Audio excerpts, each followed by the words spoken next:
Ahoana nataonao raha tojo tafio-drivotra ny fiainanao?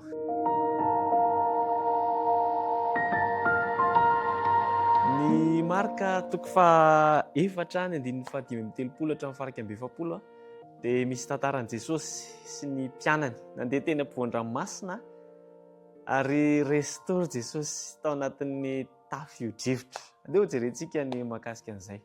Fa melo izany dia hivavaka aloha isika. Rainay tsara indrindra an-danitra misaotra anao izahay. Mbola afaka hiaino sy ara-hianatra ny teninao indray amin'izao fotoana izao ka manatre ny fotoana izay rahanay miara-mianatra eto ary kasio ny fonay ho tonga tanolonaka hanirian'ny teninao ka hamoazanay be amin'ny fiainanay amin'ny anaran'i Jesosy. Amen. Ny tantara izay hoentiko aminao androany dia mahakasika an'ilay tafio-drivotra izay niarahan'i Jesosy sy ny mpianany teny ambony ranomasina teny. Ny zavatra niseho dia izao: resy tory Jesosy tao anaty sambo kely. Ny tafio-drivotra, ny orana namely mafy ary ny ranomasina dia nisamboaravoara tamin'izany fotoana izany. Hitantsika izany anatin'ilay sarimihetsika izay malaza Jesoa avy any Nazareta. Fa amin'ity fotoana ity kosa dia nisy tahaka ny hoe fomba fijery anankiray izay azo inoana fa nisy tao amin'ireto mpianatra ireto, satria Jesosy dia resy tory tao anatin'ilay sambo kely. Inona ny anton'izay zavatra izay? Nahoana ianao Jesosy no resy tory ao anatin'ity sambo kely ity kanefa antsika dia tratran'ny tempety, tratran'ny tafio-drivotra mahery sy ny fisamboaravoaran'ny ranomasina. Ao anatin'io tantara io dia misy teboka maromaro izay tiako ampitaina aminao. Ny teboka voalohany ao anatin'izany dia izao hoe: na dia misamboaravoara aza ny ranomasina, na dia mitsoka mafy aza ny rivotra, dia tadio fa misy fanatrehan'Andriamanitra eo amin'ny fiainanao eo. Tsy lavitra Jesosy fa tao anatin'ilay sambo kely. Teo Jesosy, resy tory tao izy. Misy fanatrehan'Andriamanitra ao amin'io sambo kely mpiainanao io. Tadio fa tsy lavitra Andriamanitra fa eo miaraka aminao izy. Ary faharoa manaraka izany dia izao hoe: misy ihany ilay fetrany maha-olombelona. Mety misy fotoana isika mandalo izany tafio-drivotra izany ka mitady hevitra, mitady ny fomba maro samihafa mba ampitonena an'ireo tafio-drivotra izay mitsoka mafy eo amin'ny fiainantsika izany. Tsy ampy ny hery maha-olombelona, tsy ampy ny hery maha-olombelona.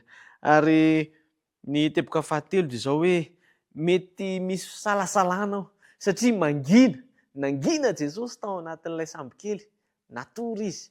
Mety mangina koa Jesosy ao amin'ilay sambo kely mpiainanao.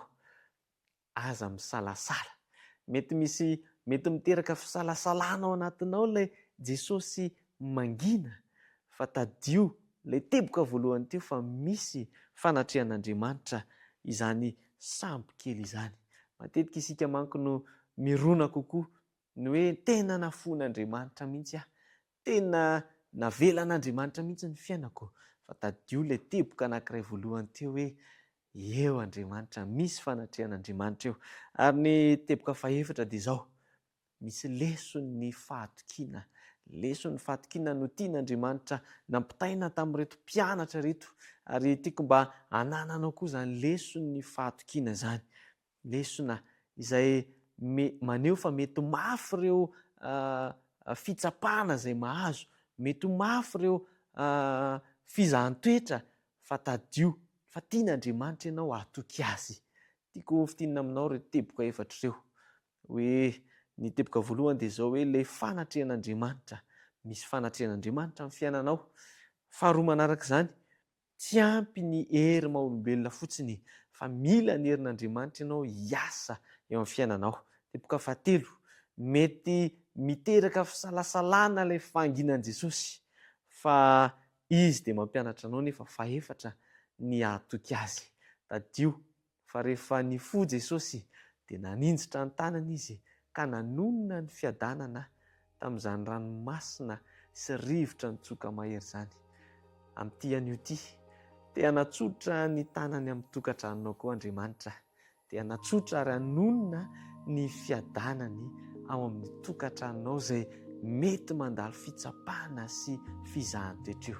Minoko dia atoky azy ianao amin'ireo fitsapana rehetra izay mety lalovanao, ary izy hanatsotra ny tanany ka hanonona ny fitahiny sy ny fiadanany ao aminao. Hivavaka isika.